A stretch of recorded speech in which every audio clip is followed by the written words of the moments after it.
Hello Facebook friends, here we are and welcome to the Thayer's Family Kitchen. I am going to be demonstrating to you today a secret family recipe, and when I say secret, I mean secret. It's a big deal. The Foccaceria family, all Sicilian. My story started in 1986. I met this guy, Montana Man. We then became these people 5 years later. No, less than that. All of them by then. And now we are this family. It's pretty amazing. So, after my mother-in-law and father-in-law calmed down that this Brooklyn girl was not going anywhere, they now love me, the whole family. And the brothers don't understand that I'm really the favorite. And why is that? Because I can cook. Have to get the hair out of the way. Every good cook knows we should not be cooking with hair. Second most important thing, a really good Italian wine. I'm going to pour myself some, and I hope you do too, when we get ready for this really special treat. So, what in the world is better than a good meal, right?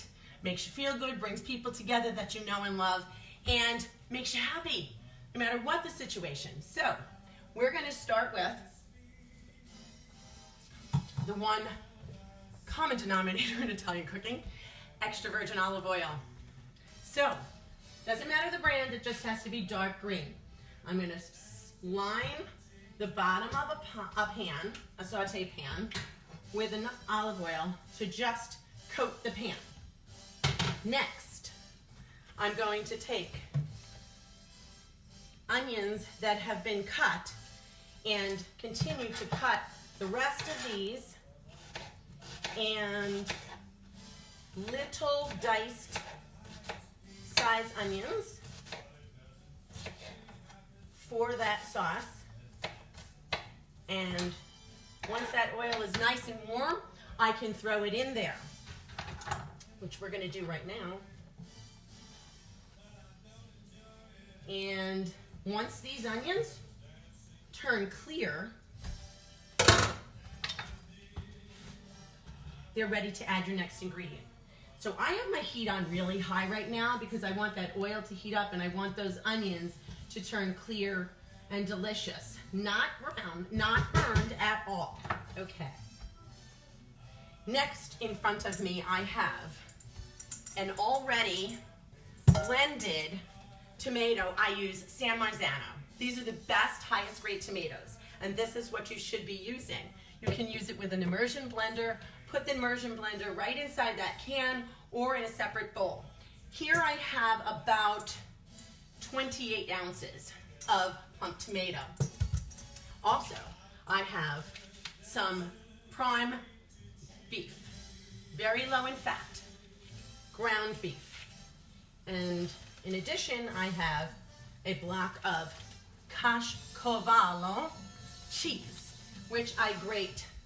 I can use a food processor, but this is really the tool you're supposed to use, and get that cheese grated really, really well. Our onions are cooking. So the name of this recipe is Rose's Special Lasagna. There is no name. The ingredient, or the main ingredient, the meat, is a meat-based sauce, is what we use in rice bowls. Rice bowls are a Sicilian dish that is sold at a Foccaceria in Bay Ridge, Brooklyn, where I grew up, right across the street from Dr. Fauci's family pharmacy. It was a very, very special treat for us to get picked up from school and brought to the Foccaceria and have the rice bowl. So my mom decided to make the rice bowl meat lasagna with a bechamel sauce on top. It's very special. Lastly, the ingredient we need here is a bag of frozen peas. Okay, frozen because there's no additives that you find in cans. Italians like fresh food. Salt and pepper to taste, and that's it. It's a simple, simple recipe, and it really happens very quickly. My onions look almost there, clear enough. Next thing I have to add in and break up is my ground meat. It's really high quality from the butcher. I break it up a little bit with my hands. Italians aren't afraid to use their hands in their cooking. Of course, they were washed in advance. And this is approximately a pound and a half. If you have not had the time to write this all down and you still would like the recipe, you can message me or add in the comments that you'd like the recipe sent to you, and I will send that to you in a private message or email it to you. Okay, I like to use paper towels for my hands so that we don't muck up all the dish towels. And I'm going to break up that meat a little bit more. I'm going to have a special guest help me out here. Mom, can you come in here and help me for a moment? Yes, please.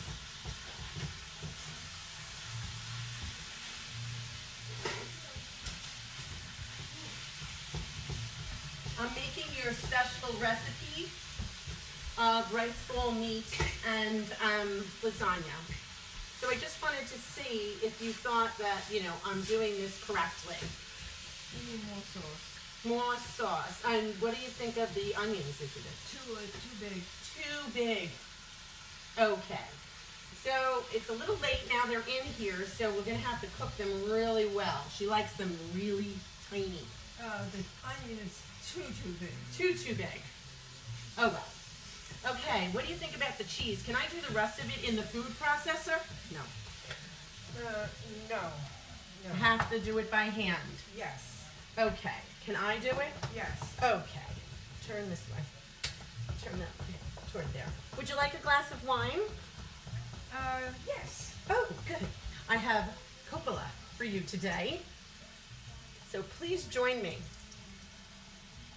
And then we can toast to our recipe. Cheers. I almost forgot. I have my special Siciliano apron, which I will share with you. Nice, huh? Very nice. From Sicily. Thank you. Sicilia. Sicilia. Viva Sicilia. Right? Yes. Okay. So, do you think the meat is brown enough? No. You have to be quick. Okay, so we'll toss this meat a little bit more. Right. Alrighty. Get it nice and broken up and brown. You want to do that for me? She likes to take over, so we'll let her take over. And I'll finish the cheese. I'm grating it by hand with this. The good old-fashioned way. Okay. Almost done with this cheese. How's the meat? Looking good? Yes. I gotta put the tomato in soon. Coming good. So we have then to add our 28 ounces, 24 to 28. We really shouldn't make it too saucy because what it is a meat sauce. So it's mostly thick and ragu-y. Okay. And as far as the cheese, you should probably put about half a pound. Okay, we don't measure, so I'm going to give you the best of my ability in that. I'm adding in the tomato. Okay, and after that cooks, it's fast, it's really fast, and it's really easy. After that cooks for about 10 minutes. That's not a long time, just to get those tomatoes heated up. We can semi-cover it. We leave a spoon in it to keep the, not inside of it, but under the lid to keep it from being completely covered over and boiling. We don't want it boiled. We want it to cook down a little bit. We could add some basil. Or we can add some basil. Dry basil. So we have dry basil. My mom would put this behind her ears if she could. Let's see. Here we go.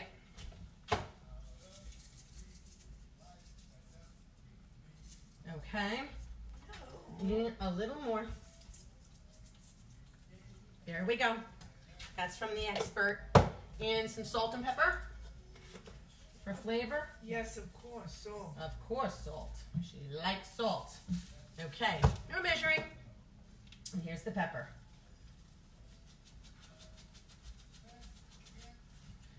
Now, I'm going through this a little bit more quickly. I would probably cook this for a good 10 minutes and then add in the cheese and peas. I'm going to demonstrate it because it might make it, you know, kind of the peas maybe get a little too soft and so forth, but it's okay. For the demonstration, I will move it along. So I'm going to fold in the cheese and then the peas. And it's just a fold. It's not a stir. We kind of fold it in, and then the peas last. Okay, because yet we have to do the bechamel, and I will tell you that is the simplest thing, and it's online. I'm sure you can find it. Here we go. I use the entire bag. We love peas. Should really defrost them first. Should really defrost them first. They were a little defrosted, not the whole way. Anyway. Because they let out now a lot of water. Now, I'm going to semi-cover that. Let me semi-cover this. After you've finished. Okay. Now, I want to show you. Let me just get at this real quick, Mom. What this winds up looking like after you've layered it. It's really pretty.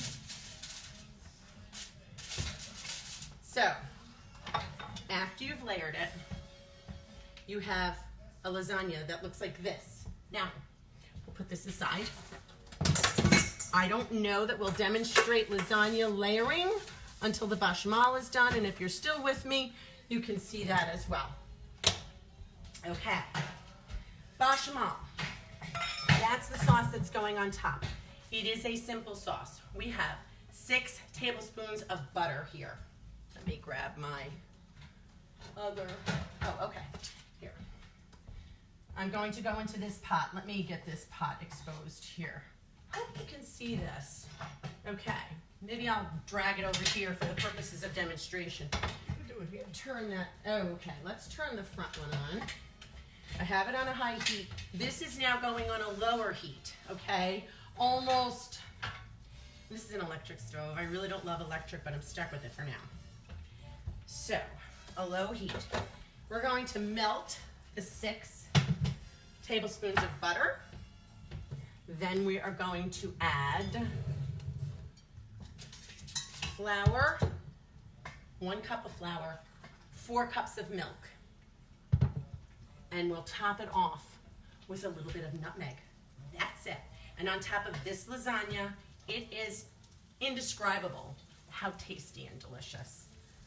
I'm not gonna taste it in front of you because I want you to be able to get home, make this for, or be home, make this for yourself, or message me and I will get this to you. No problem. See here, the butter is melting nicely. And now, the layering process. When we layer, we use black aluminum pans. These are my family's pan of choice. And the reason is because the heat really conducts well in here, and we feel that based on our experience, they cook the best, the most evenly, the most delicious, it stays compact.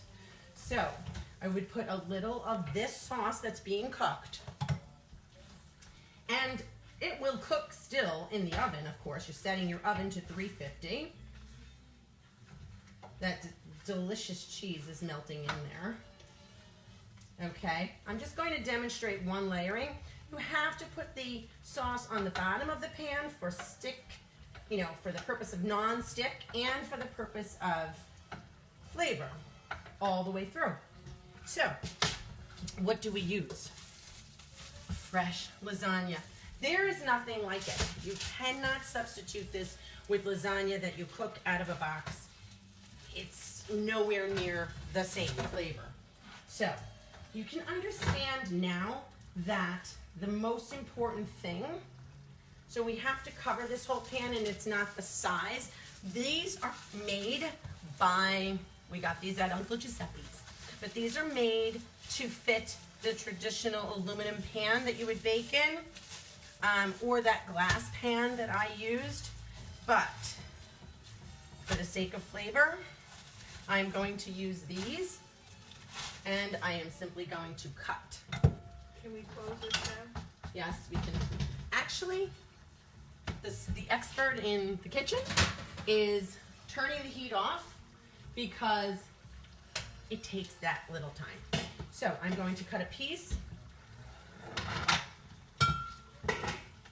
for the pan